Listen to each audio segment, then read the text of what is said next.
Martial Peak, Kabanata 4413. Unrivaled Guild. Nagbago ang ekspresyon ni Yang Kai nang marinig niya iyon, pagkatapos ay sumagot siya ng nakangiti. Huwag kang mag-alala, Island Master Hua. Mayroon kang ganap na kontrol sa mga pangyayari sa Twin Spirit Island. Hindi ako makikialam. Noon nagpasalamat si Huayong sa kanya at umalis sa lugar.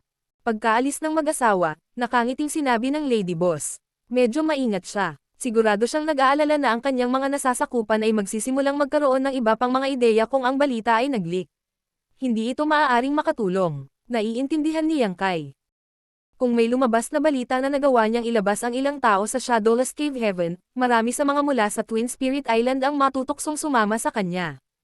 Kung nagpa siya sina Huayong at Shu Mudan na manatili sa huli, ngunit dinala ni Yang Kai ang karamihan sa kanilang mga tao, ang kapangyarihan ng Twin Spirit Island ay lubhang hihina. Inaasahan na ayaw ni Huayong na malik ang balita ng ganoon kaga, at nagawa niyang maging kalmado ang kanyang isip dahil binigyan siya ni Yang Kai ng katiyakan. Ipapaalam mo ba talaga ito sa mga mula sa Unrivaled Guild? Tanong ng Lady Boss. Tumanggo si Yang Kai. Lahat sila ay nakakaawang mga tao, kaya wala akong pakialam sa kanila. Nasa kanila na kung maniniwala sila sa akin o hindi. Huminto muna ang Lady Boss bago tumanggo rin. Bigyan mo ako ng 1 buwan. Kung ito ay tulad ng sinabi mo, haharapin natin ang maraming problema pagkatapos umalis sa Shadowless Cave Heaven, kaya dapat kong ibalik ang aking buong lakas bago tayo umalis.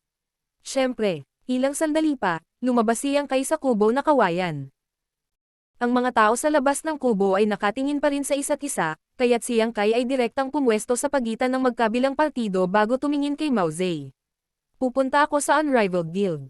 Binawi ni Mao Zedong ang kanyang tingin at sumimangot. Bakit ka pupunta doon? Tatanungin ko sila kung gusto nilang umalis sa Shadowless Cave Heaven. Wala akong pakialam na isama sila. Nanlaki ang mga mata ni Gengching. Gusto mong dalhin ang mga iyon mula sa Unrivaled Guild. Anong masama dun? Pagkatapos ng ilang sandali ng katahimikan, umiling si Gengching. Walang problema. Kung maaari, ayaw niyang sumama ang mga mula sa Unrivaled Guild. Matapos wasakin ang Profound Yang Mountain, silang tatlo ay nagtungo sa Unrivaled Guild sa pagtatangkang maghanap ng kanlungan, ngunit ang tatlong pinuno ay walang pag-aalinlangan sa pangungutya sa kanila, kaya naman kalaunan ay umalis sila sa galit. Kung hindi, hindi sila magkakaroon ng napakalaking panganib na hanapin ang labasan. Natural na naisin ni Gengching na ang mga mula sa Unrivaled Guild ay matrap sa loob ng Shadowless Cave Heaven magpakailanman. Gayunpaman, dahil nakagawa ng desisyon si Yang Kai, wala siya sa anumang lugar para tumutol dito. Sa teknikal, silang tatlo ay mga subordinate na ni Yang Kai dahil ang kanilang buhay ay nasa ilalim ng kanyang kontrol. Wala silang karapatang baguhin ang isip niya. Sasama ka sa akin, Julia. Hindi ko alam kung nasaan ang Unrivaled Guild. Tumingin si Yang Kai sa kanya. Tumingin si Julia kay Mao Zedong, na pagkatapos ay nagsabi. Dahil si Master Yang ang nagutos, dapat kang sumama sa kanya. Noon ay marahang tumanggo si Julia. Sinulyapan ni Yang Kai si Mao Zedong ng masama bago humarap. Pagkatapos umalis sa Twin Spirit Island, pinangunahan ni Julia ang daan at nagtungo sa Unrivaled Guild. Habang nasa daan sila, nagtanong si Julia. Master Yang, napakalakas mo na sa murang edad. Sigurado akong galing ka sa isa sa mga cave heavens o paraiso. Sinulyapan siya ni Yang Kai at sinabing, sinabi ba sa iyo ni Mao Zedong na magtanong tungkol sa background ko? Naninigas ang mukha ni Julia habang pilit na ngumiti. Huwag mo akong intindihin, Master. Nagtataka lang ako. Dahil ayaw mong sabihin sa akin, huwag mo na lang pansinin ang tanong ko. Inipit niya ang kanyang buhok sa likod ng kanyang tainga at ipinakita ang kanyang kaakit-akit na profile at ang kanyang balat na puti nyebe. Malalaman mo ang background ko pagkaalis natin sa lugar na ito. Kahit sabihin ko sa iyo ang tungkol dito, malamang hindi ka maniniwala sa akin. Sagot ni Julia na nakayuko. Sa paglipas ng mga taon, palagi siyang nasa isang mahalagang posisyon. Bilang 4th Mountain Lord ng Profound Yang Mountain, sikat siya sa buong Shadowless Cave Heaven. Ngayong naging alipin na siya ng ibang tao na nawalan ng kontrol sa sarili niyang buhay, hindi siya sanay. Ang tatlong Mountain Lords ay nag-isip na si Yang Kai ay isang core disciple na inalagaan ng isa sa Cave Heavens o Paradises. Kung hindi, hindi siya maaaring magkaroon ng kapangyarihan na nasa parehong grado. Higit pa rito, ang katotohanan na pinadalisay ni Yang Kai ang napakaraming high-grade resources ay nagpatibay sa kanilang mga paniniwala. Ang Unrivaled Guild ay medyo malayo sa Twin Spirit Island, kaya inabot sila ng 5 araw bago makarating sa kanilang destinasyon. Sa kanilang pagdating, sinabi ni Joya, malapit na tayong makarating sa headquarters ng Unrivaled Guild. Kailangan mong kumilos ng maingat, Master. Tumangala siyang kay ngunit wala siyang nakitang kakaiba. Pinipigilan ang pagdududa sa kanyang puso, ipinagpatuloy niya ang pagsunod kay Joya habang sila ay sumusulong. Ilang saglit lang ay nakakita na sila ng makinis na bangin na patag na parang pinutol gamit ang kutsilyo. May nakausling bato sa gitna na nagsisilbing plataporma. Dama pa sina Joya at Yang Kai sa platform, pagkatapos ay itinuro niya ang dingding. Ito ang headquarters ng Unrivaled Guild. Inilabas ni Yang Kai ang kanyang divine sense at napagtanto na may hadlang sa harap ng pader ng platform na ito. Dapat mayroong ilang espasyo sa likod ng dingding. Ipaalam sa kanila ang ating pagdating. Utos ni Yang Kai. Tumanggo si Joya, pagkatapos ay naghansil siya at idiniin ang magkabilang kamay niya sa dingding, kung saan kumalat ang isang layer ng nakikitang ripples sa paligid. Ilang saglit pa, narinig ang mga kalabog mula sa likod ng dingding. Ang isang daanan ay nahayag sa patag na pader, pagkatapos ay higit sa 100 katao ang bumaha dito. May 3 kalbong lalaki, na ang mga figure ay itinayo tulad ng mga toro, sa harapan. Ang ikinagulat ni Yang Kai ay magkamukha silang 3. Triplets yata sila. Iminungkahi ng aura nilang 3 na nasa 6th grade heaven opening realm sila. Hindi na kailangang sabihin, sila ang 3 pinuno ng Unrivaled Guild. Namangha si Yang Kai.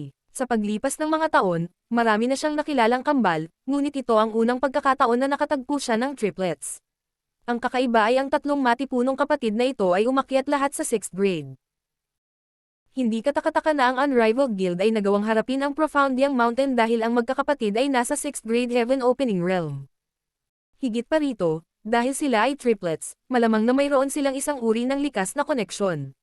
Hindi nakakagulat kung nagal-inang sila ng combined attack technique. Kung magkaaway ang magkabilang partido, si Mao Zedong sa kanyang sarili ay hindi magiging tugma para sa kanila. Ngayon, tila sa 3 dakilang puwersa sa Shadowless Cave Heaven, ang Twin Spirit Island talaga ang pinakamahina. Bukod sa katotohanan na mayroon lamang silang 2 6th grade heaven opening realm masters sa kanilang panig, ang kanilang kolektibong kapangyarihan ay hindi rin makakapantay sa 2 pang dakilang puwersa. Ang dahilan kung bakit sila nakaligtas hanggang sa araw na ito ay ang kapaligiran sa Shadowless Cave Heaven ay tunay na pag-alit dahil kakaunti ang mga mapagkukunan. Kabilang sa 6th grade heaven opening realm masters, maliban na lang kung nagkaroon ng matinding awayan ng dugo, hindi sila madaling makipag-away dahil kapag sila ay napagod o nasugatan, mahihirapan silang gumaling. Sa sandaling lumitaw ang magkakapatid, malumanay na kinausap ni Joya si Yang Kai. Master, sila ang 3 pinuno ng Unrivaled Guild. Ang kanilang mga pangalan ay Shishan, Shikyu, at Shiyu. Kung sino naman, hindi ko talaga masabi. Isang walang imak na si Yang Kai ang sumulyap sa magkakapatid at napagtantong hindi rin niya sila mapaghiwalay. Ang magkakapatid ay mabangis sa kanilang hitsura, ngunit nang makita nila si Joya, ang kanilang mga mata ay tila kumikinang. Tumawag ang isa sa kanila. Iniisip ko lang kung sino ang may lakas ng loob na kumatok sa aming pintuan. Ikaw ito, magandang maliit na babae. Nakangiting sabi ng isa pang tao. Ano ang mali? Nagbago na ba ang isip mo at nagpasya kang maging asawa namin? Ang huling tao ay nagsabi. Ang galing. Papakasalan ka namin ngayon at ipapaalam sa iyo kung ano ang pakiramdam ng maging isang nobya. Galit na galit si Joya kaya nagsimula siyang mamula, pagkatapos ay sinabi niya sa pamamagitan ng pagngangalit ng mga ngipin. Tumigil na kayo sa pagbubuga ng kalokohan, kayong mga pangit na lalaki. Hinding-hindi kita magiging asawa. Hinaplos ng unang nagsalita ang kanyang kalbo na ulo at nagpahayag ng mabangis na ekspresyon. Magandang babae, dahil ayaw mong maging asawa namin, bakit ka nandito? Sawa ka na bang mabuhay? Wala kaming pakialam na ibigay ang iyong hiling dahil sanay kami sa pagpapahirap sa mga babae. Sumulyap ang pangalawang tao kay Yang Kai at tumikim. Sino ang magandang batang ito? Hindi ko pa siya nakita dati. Ang huling tao ay nagsabi. Siya ay dapat naman liligaw ng babaeng ito. Noon lang, may isang tao na sumugod at kinausap ang magkakapatid na may nakakatakot na ekspresyon. Mula nang bumagsak ang Profoundiang Mountain, ang mga nakaligtas ay maaaring pumunta sa Twin Spirit Island o Unrivaled Guild. Sa kasalukuyan, ang ilan sa mga taong nakatayo sa likod ng magkakapatid ay mula sa Profoundiang Mountain, kaya agad nilang nakilala si Yang Kai. Sa sandaling iyon, nagsimula silang manginig sa takot, iniisip kung hindi ba siya masaya sa pagwasak ng Profoundiang Mountain ng mag-isa. Pumunta ba siya dito para sirain ang Unrivaled Guild? Nang marinig ang mga salita ng nasasakupan, ang tatlong magkakapatid ay nanigas at tumingin kay Yang Kai ng may nanlalaking mga mata. Sinuri nila ang binata na parang sinusubukan nilang tingnan ang kanyang kaluluwa. Ang isa sa kanila ay biglang nagsalita sa maliit na boses. Si Yang Kai iyan. Akala ko magmumukha siyang makapangyarihan. Alam mo, na may mas maraming kalamnan. Nakapagtataka na ang manipis niyang braso. Tumango ang second brother. Huwag kang magpabiye, third brother. Hindi mo mahuhusgahan ang isang libro sa pabalat nito. Mukhang hindi ordinaryo ang taong ito. Bakit sa tingin mo, brother? Hindi man lang siya kumikibo kapag kaharap kaming tatlo, kaya siguradong hindi siya isang average cultivator. Tama ka brother, pero bakit siya nandito? Naguguluhan na tanong ni third brother. Sa tingin ko, hindi siya magaling. Narinig ko na hindi pa nagtagal mula noong dumating ang taong ito sa Shadowless Cave Heaven, ngunit nasira na niya ang Profound Yang Mountain. Nag-aalala ako na may balak siyang pamunuan ang lugar na ito. Gusto niyang pamunuan ang lugar na ito. Sa ibabaw ng ating mga bangkay. Tama iyan. Kami ay nagkakaisa laban sa sinumang maglakas loob na sumalakay sa aming teritoryo. Maghanda na tayo sa laban, brother. Nag-aalala ako na hindi kami magkatugma sa kanya. Nabalitaan ko na tumalon siya sa Profound Yang Mountain at nasugatan ng husto si Mao Zedong. Bagamat maaari tayong magsanib puwersa para talunin si Mao Zedong, sa tingin ko ay hindi natin makakamit ang kanyang nagawa. Ito ay nagpapatunay na siya ay medyo mas makapangyarihan kaysa sa atin.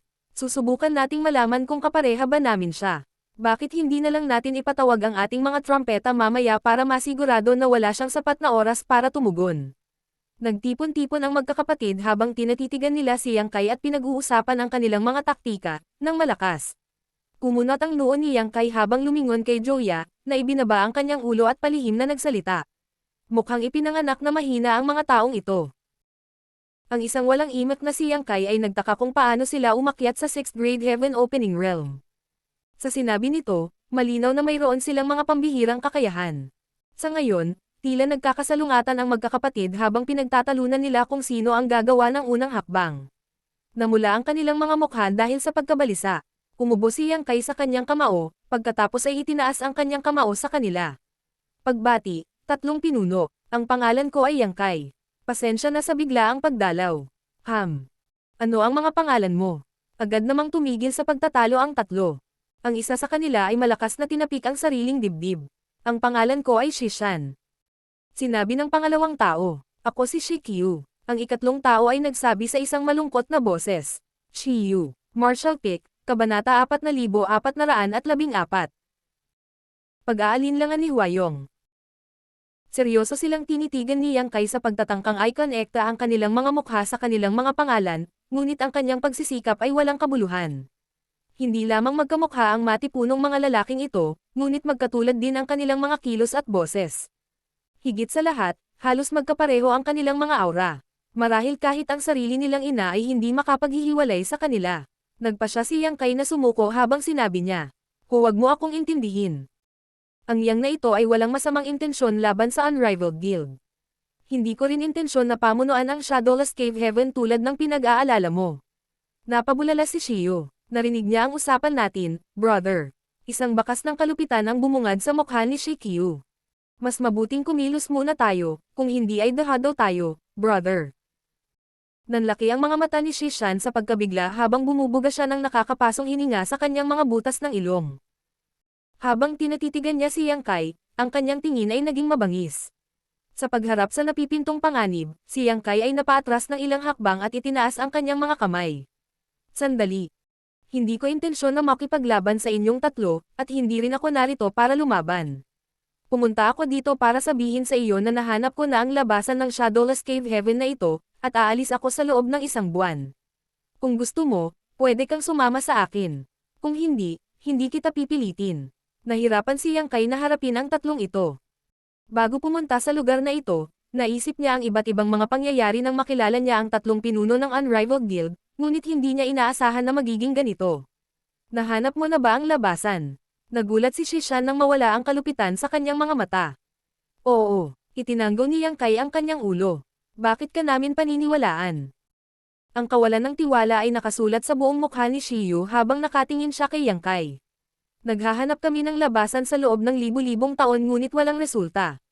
Paano mo pa nahanap? Mayroon akong mga pamamaraan. Umiling si Yang Kai. Kung paano ko ito nahanap, hindi ko talaga masasabi sa iyo. Gayunpaman, kasama ko si Joya noong panahong iyon. Kung hindi ka naniniwala sa akin, maaari mong tanungin siya tungkol dito. Sa isang iglap, nalipat ng tatlong magkakapatid ang kanilang atensyon kay Joya. Sumimangot si Joya, tila ayaw makipag-usap sa kanila, ngunit tumango pa rin siya sa huli. Hindi nagsisinungaling sa iyo si Master Yang. Talagang natagpuan na niya ang labasan ng Shadowless Cave Heaven. Ang dahilan kung bakit kami pumunta dito ay para ipaalam sa iyo ang tungkol dito. Ang pagdududa ng magkakapatid ay sumangga habang sila ay tila tuwang-tuwa. Talagang nahanap na niya ang labasan. Napatulala si Yang Kai. Tila ang mga taong ito ay tunay na mahina ang isip habang sila ay naniwala kaagad sa mga salita ni Joya. Gayunpaman, nagligtas ito sa kanya ng maraming problema kaya sumama na lang siya dito. Halos hindi mapigilan ng magkakapatid ang kanilang pananabik habang ang mga cultivator mula sa Unrivaled Guild ay nakatingin kay Yang Kai na may tame time na mga tingin. Walang handang manatili sa Shadowless Cave Heaven kung may pagkakataon silang umalis. Ang mga mapagkukunan sa mapahamak na lugar na ito ay kakaunti, kaya wala silang hinaharap kung mananatili sila dito. Marami sa kanila ang natigil sa lugar na ito sa loob ng libu-libong taon. Dahil sa Astral Wind, ang cultivation ni Matian Yuan ay bumaba mula sa 6th grade hanggang sa 5th grade, kaya medyo nakakaawa siya. Marami sa kanila ang talagang natukso sa mga salita ni Yang Kai. Sinabi ni Yang Kai, "Para sa iyong kaalaman, kahit na nahanap ko na ang labasan, maaari tayong magkaroon ng problema kung gusto nating umalis. Baka may hindi inaasahang panganib." Hinaplos ni Shishan ang kanyang kalbo na ulo at tinitigan si Yang Kai. "Wala tayong kinalaman sa isa't isa.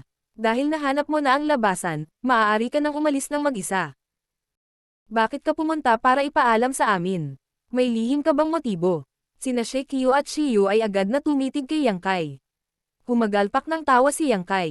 "Ano kaya ang lihim na motibo ko? Tulad ng sinabi ko, kahit na natagpuan ko na ang labasan, maaaring may panganib sa hinaharap. Sa makatuwid, ang pagkakaroon ng mas maraming tao upang matulungan ay isang magandang bagay.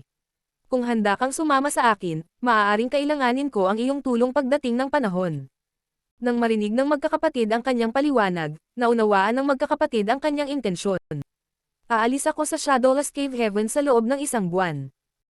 Kung gusto mong sumama sa akin, maaari mo akong hanapin sa Twin Spirit Island bago iyon. Doon ako mananatili sa panahong ito." Nang matapos ang kanyang mga salita, kinuyam ni Yang Kai ang kanyang kamao at umalis kasama si Joya. Ang dahilan kung bakit siya pumunta ay upang ipaalam sa tatlong pinuno ang tungkol sa kanyang plano. Dahil naabot niya ang kanyang layunin, hindi siya nanatili. Ang tatlong ito ay tunay na mahina ang isip, kaya't maaari itong maging mas masama kaysa sa mabuti kung siya ay magsasalita pa. Ang magkakapatid ay nakaugat sa lugar habang pinapanood nilang umalis si Yang Kai. Sa likod nila, nagpalitan ng tingin ang Heaven Opening Realm Masters. Samantala, sa isang silid na pinalamutian ng marangyang sa Twin Spirit Island, si Huayong ay umiinom ng mag-isa. Sunod-sunod na yabag ang narinig mula sa kanyang likuran, pagkatapos ay isang mainit na katawan ang damaykit sa kanyang ulo. Isang pares ng mga payat na kamay ang nakalagay sa kanyang noo habang marahang minamasahe siya ng babae. Pumikit si Huayong at isinandal ang ulo sa tiyan ng asawa. Kitang-kita niya ang mga galaw ng fetus na dumarating sa balat. Habang hinihigop niya ang masarap na halimuyak, unti-unting naaliw ang kanyang isip. "Nasa dilema ka ba, asawa?" Malumanay na tanong ni Shumudan. "Oo," napabuntong hininga si Huayong. "Napakahirap magdesisyon, asawa ko." Inilagay siya ni Yang Kai sa isang mahigpit na lugar. Bago siya dumating, si Huayong at ang kanyang asawa ay nanatili sa Shadowless Cave Heaven sa loob ng halos 10,000 taon. Bagamat hindi maganda ang kapaligiran, naging mapayapa ang kanilang buhay. Gayunpaman, sa loob lamang ng ilang araw, binaligtad ni Yang Kai ang lugar na ito. Nawasak ang Profound Yang Mountain, at 3 na lang sa 4 na Great Mountain Lords ang natira. Bukod dito, ang 3 iyon ay naging mga subordinate ni Yang Kai.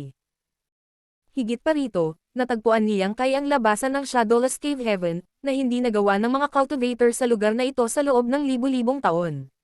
Tiyak, gusto rin ni Huayong na lisanin ang Shadowless Cave Heaven. Halos wala silang kinabukasan sa lugar na ito. Gayunpaman, kailangan ng matinding lakas ng loob at determinasyon kung gusto nilang umalis. Ang iba ay walang ideya kung ano ang maaari nilang harapin pagkatapos lumampas sa labasan, ngunit lubos na alam ito ni Huayong. Pagkatapos ng lahat, ipinaliwanag na sa kanya ni Yang Kai ang sitwasyon. Sa paglipat sa labasan, malamang na mahuhulog sila sa pinagmumulan ng Astral Wind, na isang bitag ng kamatayan. Ang Astral Wind na pumapasok sa Shadowless Cave Heaven ay napakarahas na, kaya hindi maisip ni Huayong kung ano ang mangyayari kung talagang nahulog sila sa pinagmulan nito. Bagamat isa siyang 6th grade Heaven Opening Realm Master, hindi magtatagal bago tuluyang mawala ang kanyang miniature universe. Malumanay na sinabi ni Shumudan. Sinabi ni Master Yang na mayroon siyang paraan upang ipagtanggol laban sa Astral Wind, hindi ba? Sumagot si Huayong. Oo, pero magdadala siya ng maraming tao. Sina Lan Yuroo, Mao Zedong, at ang iba pa ay sasama sa kanya. Kung sasali rin tayo sa kanila, sigurado ka bang magkakaroon siya ng sapat na kapangyarihan para protektahan tayong lahat? Bukod dito, umalis siya upang ipaalam ito sa Unrivaled Guild. Kapag nalik ang balita, maraming tao ang matutokso na umalis kasama niya.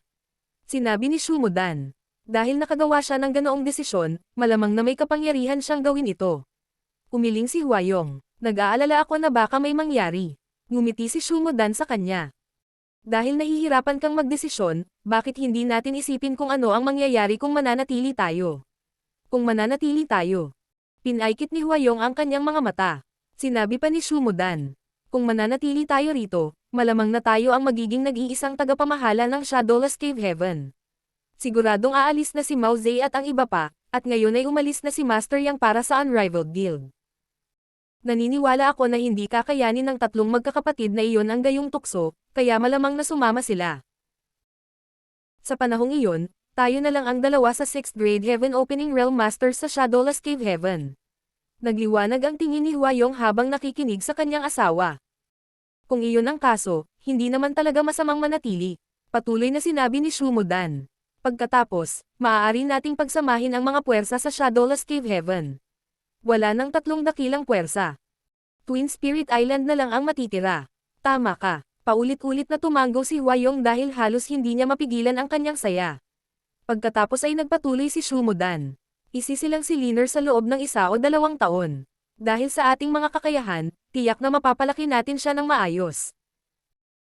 Gayunpaman, ang mga mapagkukunan sa Shadowless Cave Heaven ay kakaunti, at ang sitwasyon ay lumala dahil ang tatlong mahusay na puwersa ay karaniwang hinukay ang bawat huling magagamit na mapagkukunan sa mga nakaraang taon. Hindi namin matiyak ang kakayahan ni Liner, ngunit malinaw na hindi ito magiging masyadong mahina.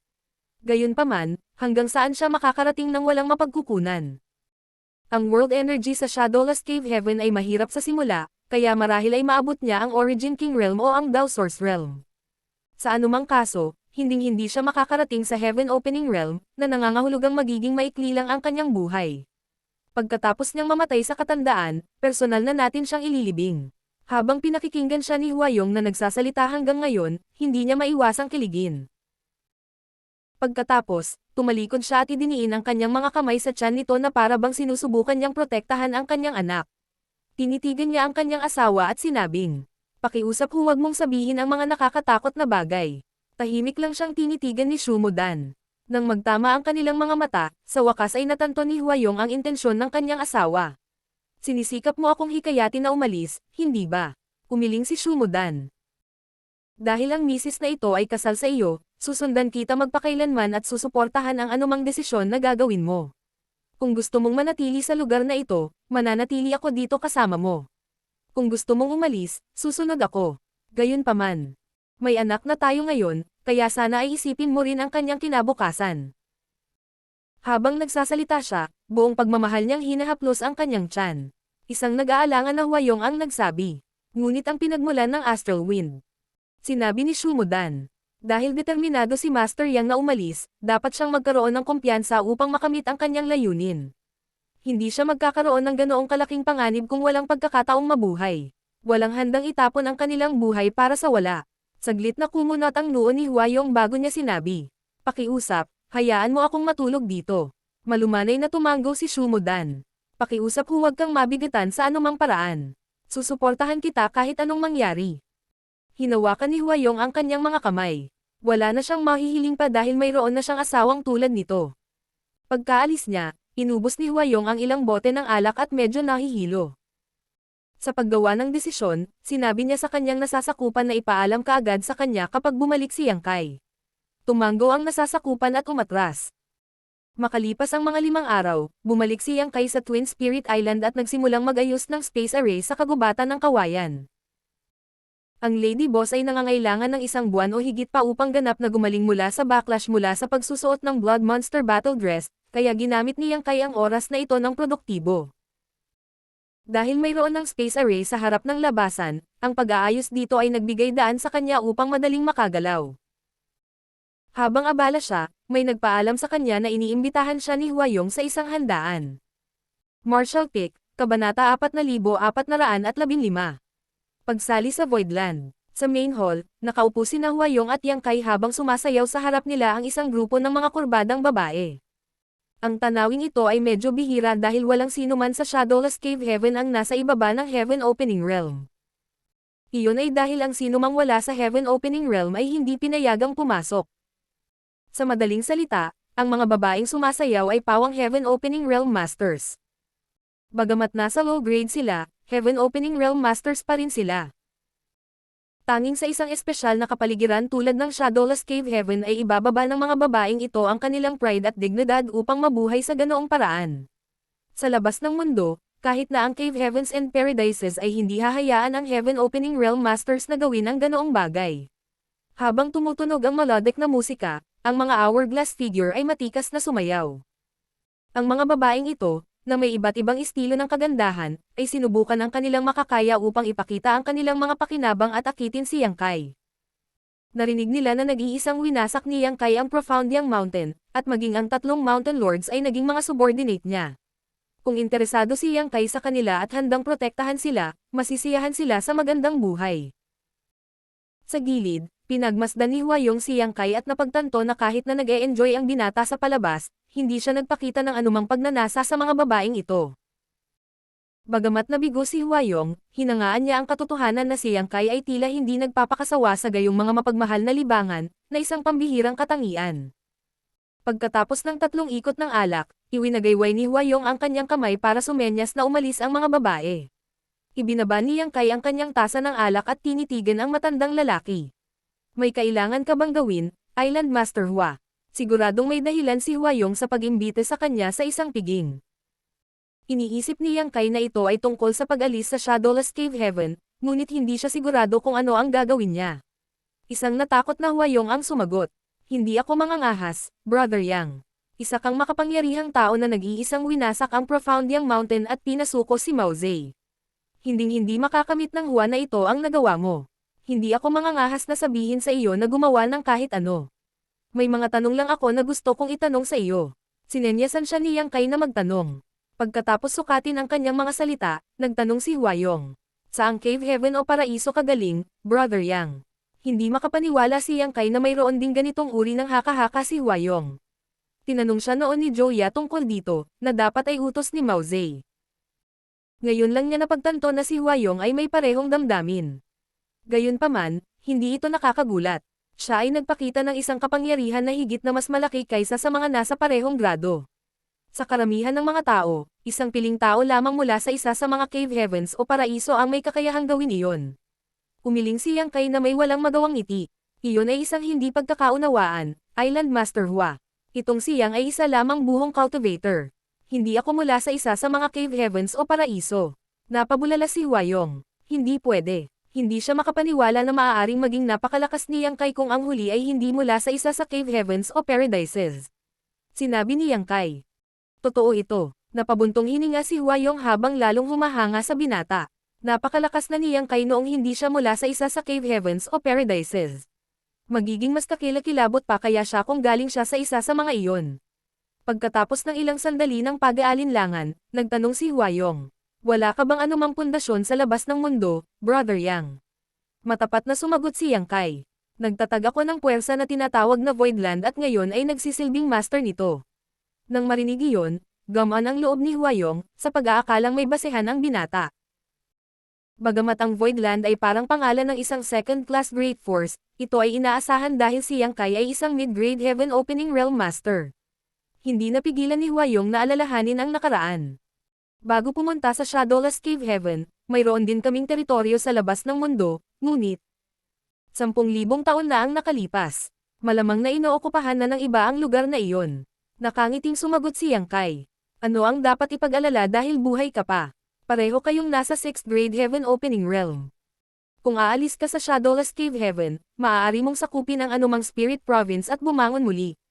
Umiling si Huayong. Matanda na ang Hua na ito, kaya hindi ako kasing ambisyosa noong bata pa ako. Ngayon, sana maghanap na lang ako ng mapayapang lugar para sabay naming alagaan ng misis ko ang anak namin. Bigla siyang bumangon mula sa upuan at itinago ang kanyang kamao kay Yang Kai na may tame-time na ekspresyon. Brother Yang, itong Hua na ito ay may hindi magalang na kahilingan. Mabilis na tumayo si Yang Kai at sumagot. Pakiusap, huwag masyadong formal sa akin, Island Master Hua. Pakisabi sa akin kaagad. Sabi ni Huayong, gusto naming mag-asawa na sumali sa Voidland mo. Handa ka bang tanggapin kami? Ang Hua na ito ay magpapasalamat kung gagawin mo. Nagbago ang ekspresyon ni Yang Kai. Gusto mong sumali sa Voidland? Sinabi ni Huayong. Hindi ka ba tumatanggap ng mga tagalabas? Nakangiting sumagot si Yang Kai. Hindi yun. Kaya lang medyo mahigit 10 taon na ang nakakalipas mula noong naitatag ang Voidland, kaya medyo mahina ang pundasyon nito. Huminto siya saglit. Kung hindi mo iniisip na maliit ang lugar ko, ang Yang na ito ay higit sa payag na tanggapin ka. Isang kalugod-lugod na si Huayong ang nagsabi. Lalo kaming nagpapasalamat na handa kang tanggapin kami para magkaroon kami ng matutuluyan. Bakit pa natin ito iisipin? Kasunod nito, ibinaba niya ang kanyang manggas at kinulong ang kanyang mga kamao na may seryosong ekspresyon. Sect Master, hinawakan ni Yang Kai ang kanyang mga kamay at nakangiting sinabi. Napaka-formal mo na naman, Elder Hua. Matanda, tinaas ni Huayong ang kanyang noo. Ipinaliwanag ni Yang Kai. Dahil pareho kayong nasa 6th grade heaven opening realm, kayo ang magiging elder pagkatapos ninyong sumali sa Voidland. Isang tuwang-tuwa na Huayong ang nagsabi. Maraming salamat, Sect Master. Tiyak na gagawin ng Hua na ito ang lahat para makapag-ambag sa Voidland. Tiyak, hindi inisip ni Yang Kai na sinsero ang matandang ito. Hindi nga alam ni Huayong kung nasaan ang Voidland, kaya bakit niya gagawin ang lahat ng makakaya niya para sa sect. Hindi kailanman sineseryoso ni Yang Kai ang kanyang mga salita. Gayunpaman, ganoon pa rin, ang Voidland ay nagkaroon ng 2 bagong 6th grade heaven opening realm masters, kaya naman nasa sabik si Yang Kai. Kahit na si Huayong ay may sariling mga pagsasaalang-alang, at maaaring hindi siya sinsero sa pagsali sa Voidland, magiging bahagi sila ng sekta pagkatapos nilang mabigyan ng tatak ng Voidland. Kung talagang nasa panganib ang Voidland sa hinaharap, magiging kapaki-pakinabang ang mag-asawa. Dahil isa na silang pamilya ngayon, lalong naging masigasig si Huayong nang anyayahan niya si Yang Kai na maupo at muling punuin ang kanyang tasa. Samantala, sinubukan niyang malaman ang higit pa tungkol sa Voidland. Nang malaman na mayroong 2 6th grade heaven opening realm masters, higit sa 10 5th grade heaven opening realm masters at humigit kumulang 300 tao sa 4th grade at mas mababa, si Huayong ay namangha. Ang dakilang puwersa ng second class na tulad niyan ay maituturing na hindi pangkaraniwan sa pagkakaroon ng ganitong uri ng pamana. Masasabing ang Voidland ay nasa tuktok sa gitna ng mga dakilang puwersa ng second class. Hindi niya maisip kung paano naging napakalakas ang isang malaking puwersa na itinatag isang dekada lamang ang nakalipas. Sa pagsasalita nito, nakahinga siya ng maluwag na malakas ang Voidland.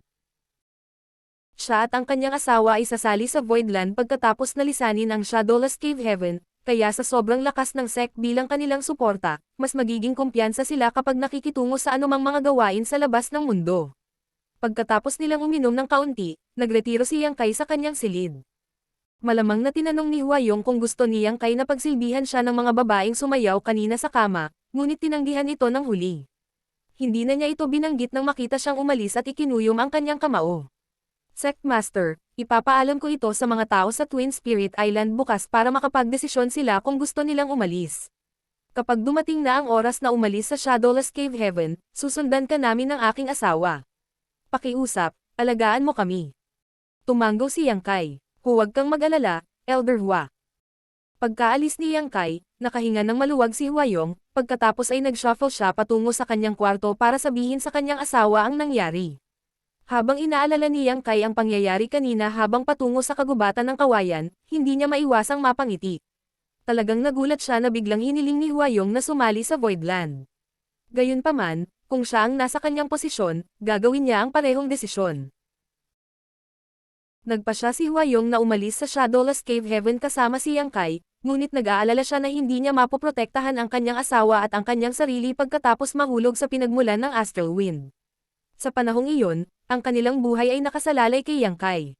Sa proteksyon ni Yang Kai, malamang naligtas sila.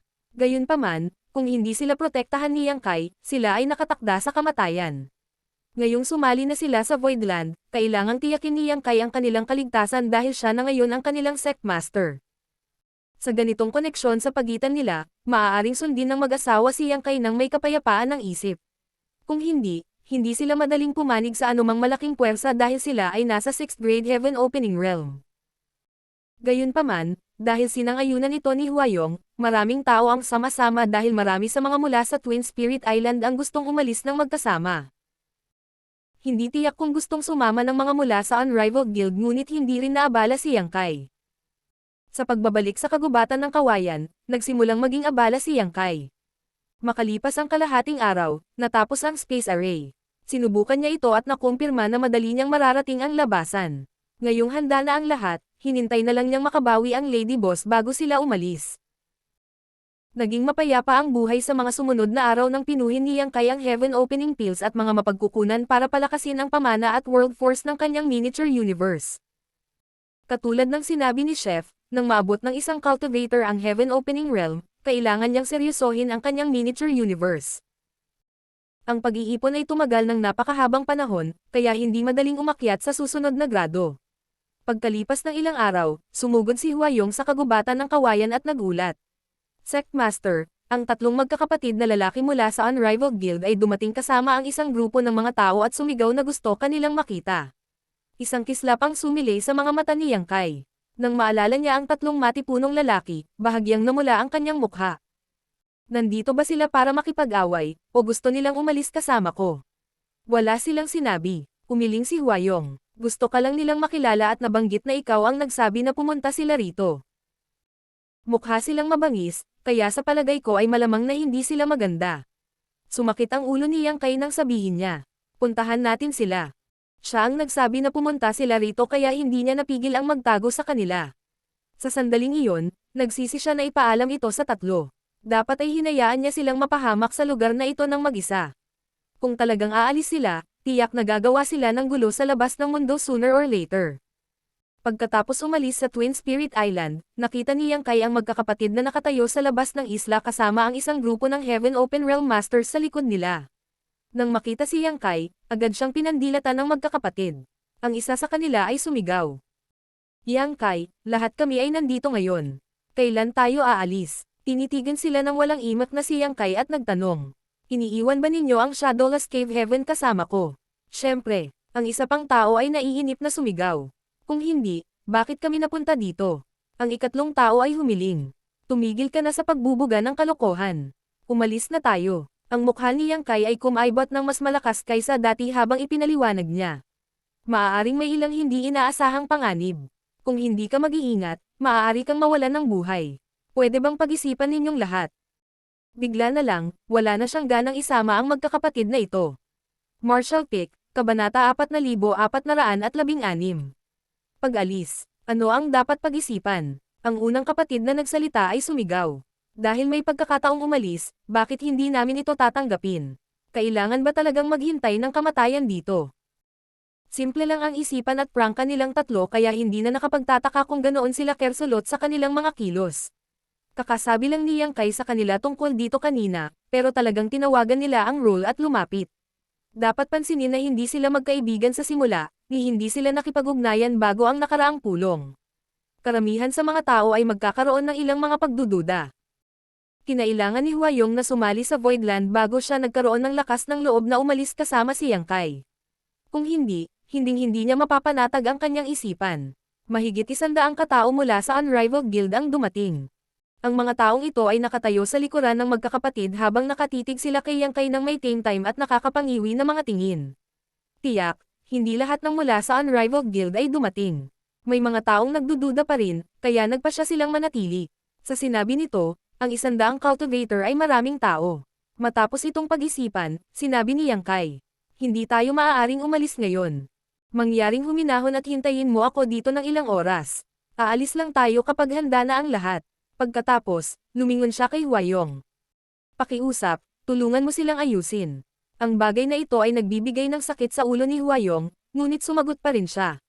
Oo, pagkatapos, tinanggap niya ang mga mula sa Unrivaled Guild sa isla. Bagamat hindi nasisiyahan si Shishan at ang iba pa, si Yang Kai ang may huling desisyon sa bagay na ito. Dahil hindi pa siya aalis, wala ni isa sa kanila ang makakaalis. Pagkatapos nilang makapasok sa Twin Spirit Island, sinalubong sila ni Huayong sa isang piging. Sa sandaling iyon, napuno ng ingay ang isla.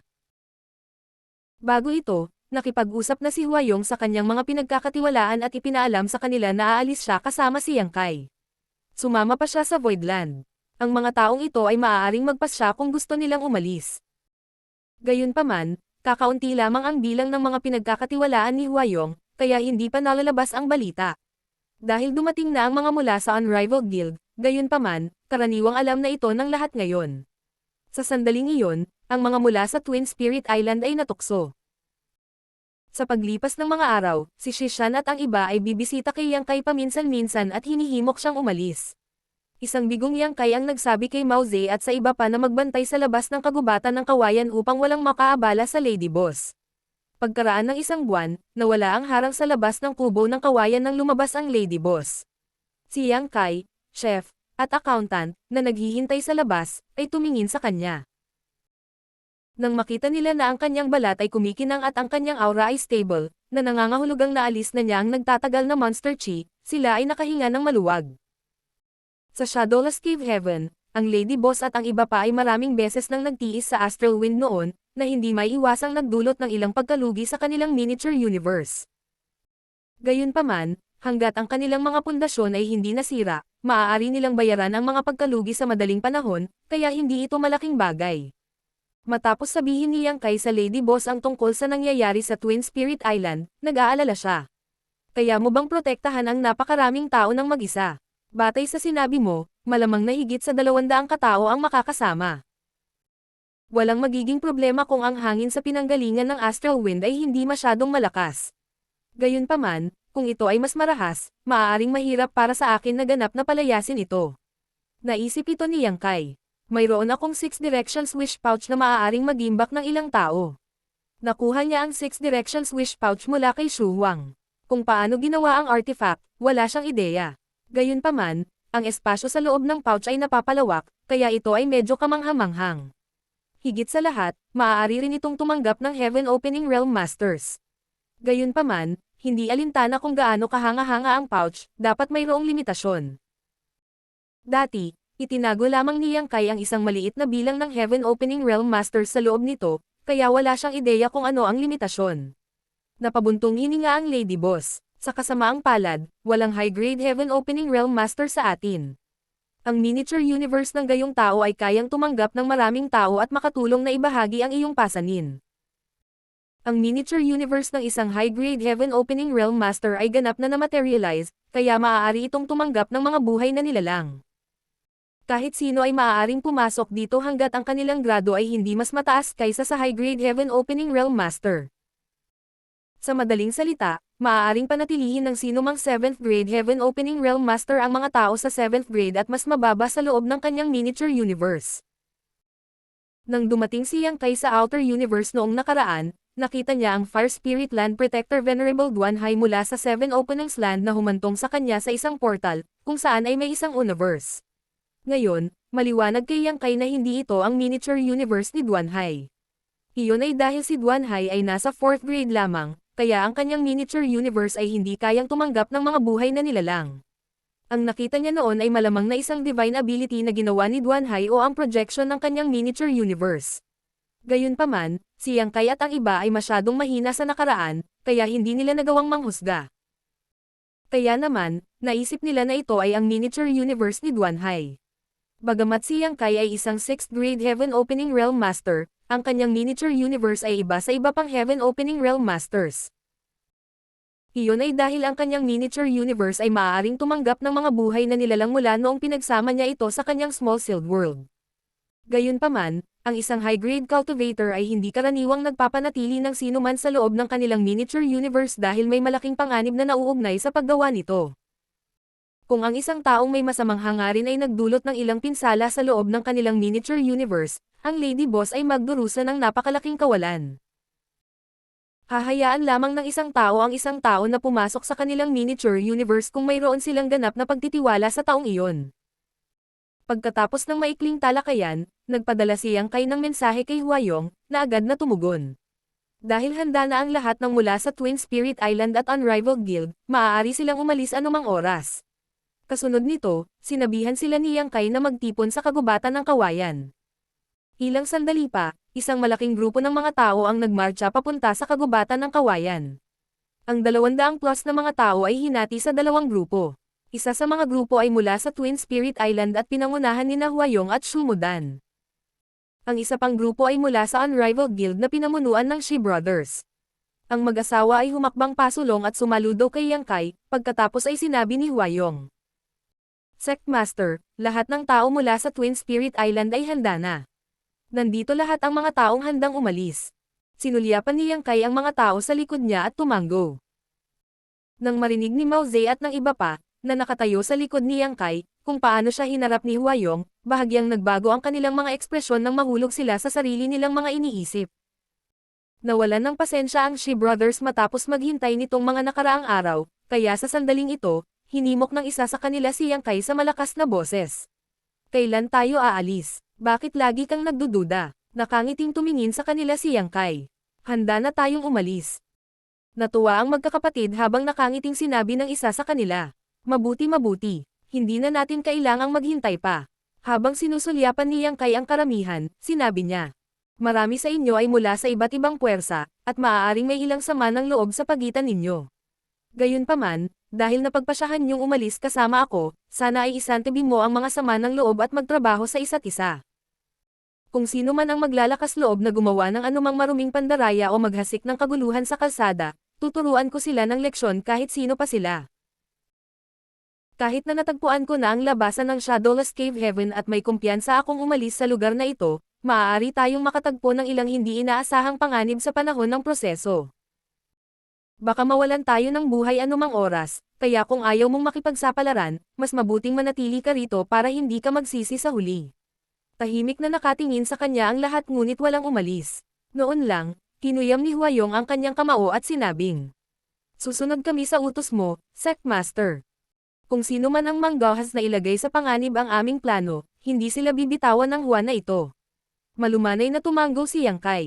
Kung handa na ang lahat, aalis na tayo. Pagkatapos, tumalikod siya at dinala sila sa space array na kanyang ginawa bago nagpadala ng senadorias kay Mao Ze at sa iba pa. Pumunta ka muna at maghanda. Tahimik na pumasok si Mao Ze at ang iba pa sa space array, kung saan itinulak ni Yang Kai ang kanyang space principles at na-activate ang array. Pagkaraang kumislap ang ilaw, wala na si Mao Ze at ang iba pa. Nang makitang si Mao Ze at ang iba pa ay ligtas na naipadala, ang mga taong ito ay natahimik ang kanilang isipan. Ang space array na ginawa ni Yang Kai ay hindi malaki o maliit, kaya 6 na tao ang maaaring ipadala sa isang pagkakataon. Inabot si Yang Kai ng halos 1 oras bago niya naihatid ang lahat ng 200 o higit pang tao. Pagkatapos pumasok ni Yang Kai sa array, isang liwanag ang sumilay dito habang ang mundo sa paligid niya ay nagsimulang umikot. Nang muling tumutok ang kanyang paningin, nakatayo na siya sa harap ng pinanggagalingan ng hangin. Mahigit 200 katao na ang nandoon habang nakatingin sila sa paligid. Nang makita si Yang Kai, agad nilang inilipat ang atensyon sa kanya. Itinuro ni Yang Kai ang isang partikular na lugar sa kanyang harapan at sinabing, naroon ang labasan. Sisirain ko ang espasyo mamaya at ilalabas ko kayong lahat. Gayunpaman, dahil ang lugar na ito ay konektado sa labas ng mundo, ang astral wind ay nasa labas lamang dito. Pagkatapos lumitaw ang crack, papasok din ang astral wind. Marami sa kanila ang napabuntong hininga at mukhang natakot. Karaniwang lahat ng tao sa Shadowless Cave Heaven ay nakaranas ng kalupitan ng astral wind noon. Walang makakapigil dito. Iyon ang dahilan kung bakit sila natakot sa sandaling marinig nila na ang astral wind ay papasok sa pamamagitan ng siwang. Ngayon lang nila nalaman kung anong uri ng panganib ang tinutukoy ni Yang Kai kanina. Kung gusto nilang umalis, kailangan nilang harapin ang astral wind. Gagawin ko ang lahat para protektahan kayong lahat. Gayunpaman, dahil marami tayo dito, baka hindi ko maasikaso ang lahat. Dahil dito, gusto kong ang mga mahihinang cultivator ay pumasok sa aking 6 directions wish pouch upang mapagan ang pasanin. Habang nagsasalita si Yang Kai, ipinatawag niya ang Six Directions Wish Pouch at maikling pinag-usapan ang mga kakayahan nito. Sa sandaling iyon, maraming tao ang nagpapalitan ng tingin habang sila ay nahulog sa isang dilema.